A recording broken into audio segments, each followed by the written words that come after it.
Vamos subir para o Senhor que é luz. E se for pela morte também, como Paulo fala, né? Se o viver é Cristo e o morrer é lucro. O morrer é ganho. Então o cristão tem essa esperança bendita. O cristão não precisa viver em medo, em terror, porque quem coloca medo é Satanás. É o diabo que procura aterrorizar as pessoas. Por isso que lá em Hebreus fala que ele veio nos libertar. Hebreus, eu acho que é Hebreus 11, não é? É 2,15 isso, Hebreus 2,15, exatamente. Veja que o Senhor Jesus veio, se fez homem, tendo um objetivo em mente. No versículo 12, ele fala dizendo, anunciarei o teu nome a meus irmãos, cantar-te-ei louvores no meio da congregação. Ele nos chama de irmãos dele. Olha só que bênção. Olha que privilégio. Os que são salvos, hein? Os que creram em Cristo. E outra vez, porém nele a minha confiança, e outra vez, eis-me aqui a mim e aos filhos que Deus me deu. O prazer que o Senhor Jesus tem de ser rodeado de filhos de Deus agora, que ele veio aqui comprar. Porque ele viria aqui sofrer tanto para encher a casa do Pai de muitos filhos. Muitos, miríades de filhos.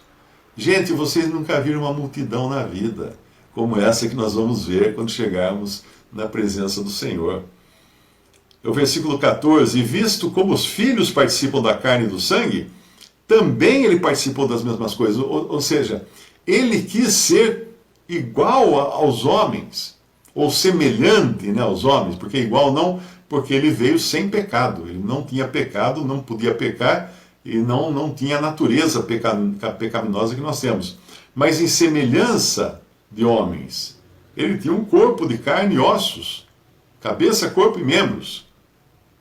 Ele participou das mesmas coisas, para que pela morte aniquilasse o que tinha o império da morte, isto é, o diabo.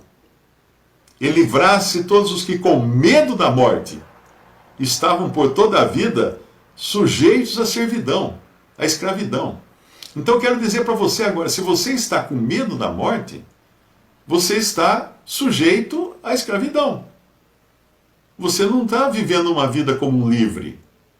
É claro que nós temos medo da dor da morte, medo do sofrimento da morte, nós temos receio do que pode acontecer se nós tivermos filhos pequenos ou pessoas que dependem de nós. Tudo isso são receios muito válidos, mas sempre sabendo que o Senhor cuida. A gente não tem todo esse poder de cuidar de nós mesmos. Por isso que ele precisou vir nos salvar. Mas se você tem todos esses medos, deposite nas mãos dele. Agora, a morte para o cristão não deve ser motivo de medo. Porque aqui fala, todos os que por medo ou com medo da morte estavam toda a vida sujeitos à servidão, à escravidão. O cristão não está, o cristão é livre agora, ele já foi liberto. E ele não precisa temer a morte, porque a morte é apenas serva de Deus para levar o salvo por Cristo para o céu. Pronto, aí terminou, não vai ter mais. Você pode ter receio das dores, do sofrimento, das picadas de injeção, da falta de ar, de um monte de coisa. Quem já ficou doente sabe que não é refresco ficar doente, né? Quem já passou por uma cirurgia também sabe. Eu passei por uma cirurgia uma vez, era para tirar a vesícula.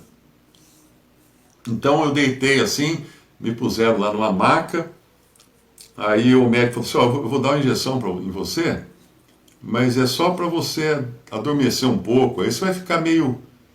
Ele estava falando, eu já tinha partido aqui da terra.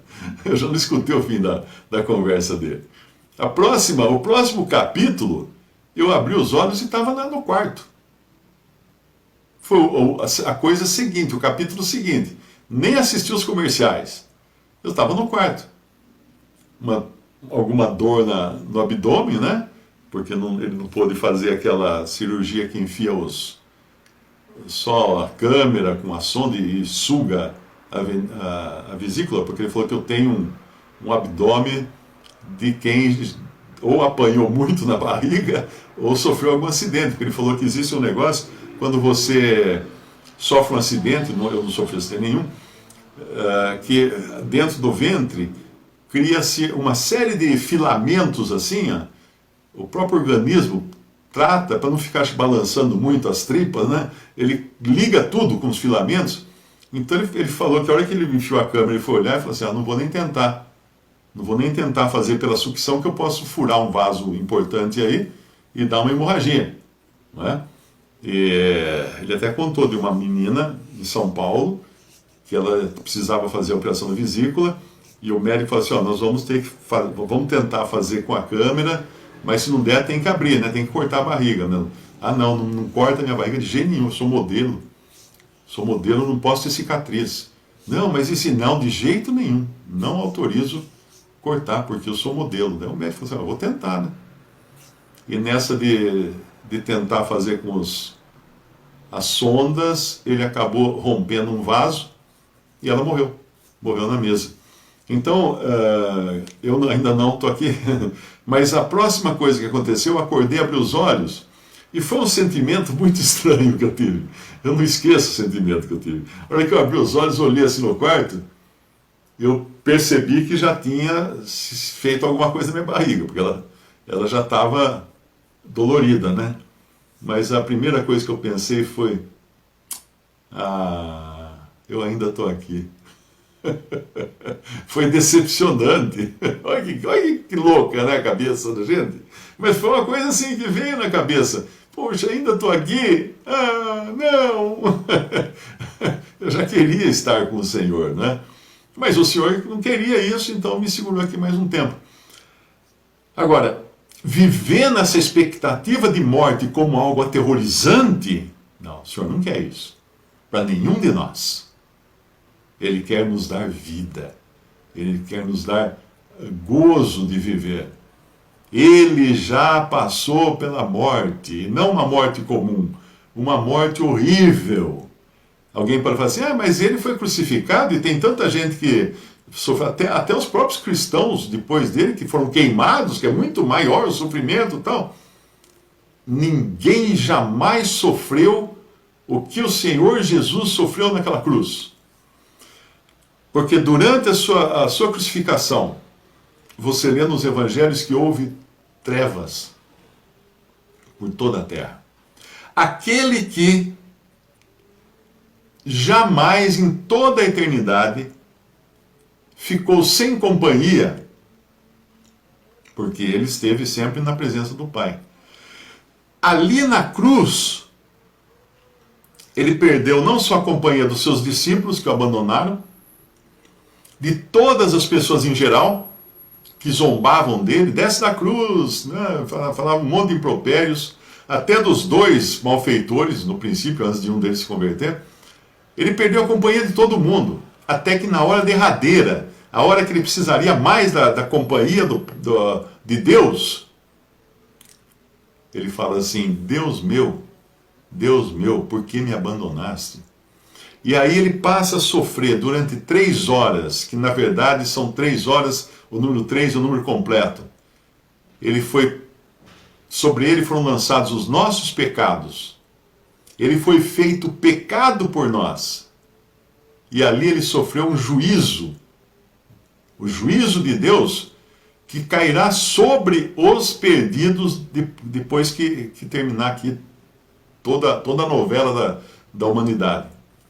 O juízo de Deus.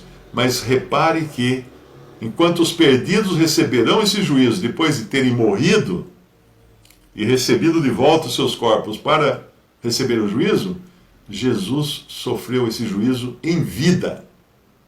Em vida. Naquela cruz ninguém viu o que se passou com ele.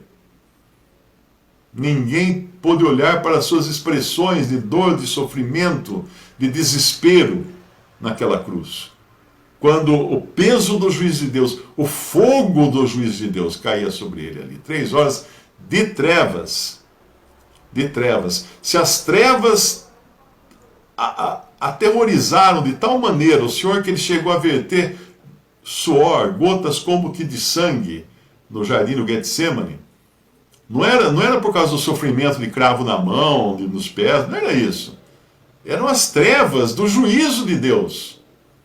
E também do abandono. Do abandono, a solidão do abandono. Nenhum homem passou por isso. Nenhum homem jamais passou por isso.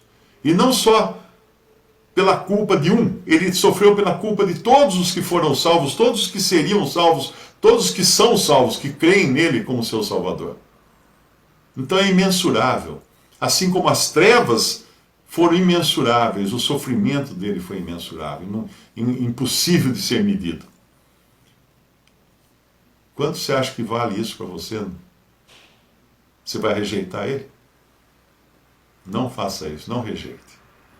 Ele pode realmente tirar esse medo seu da morte, além de tirar a culpa dos seus pecados, perdoar você completamente e dar a você uma vida brilhante, de luz. Você poder passar a andar na luz.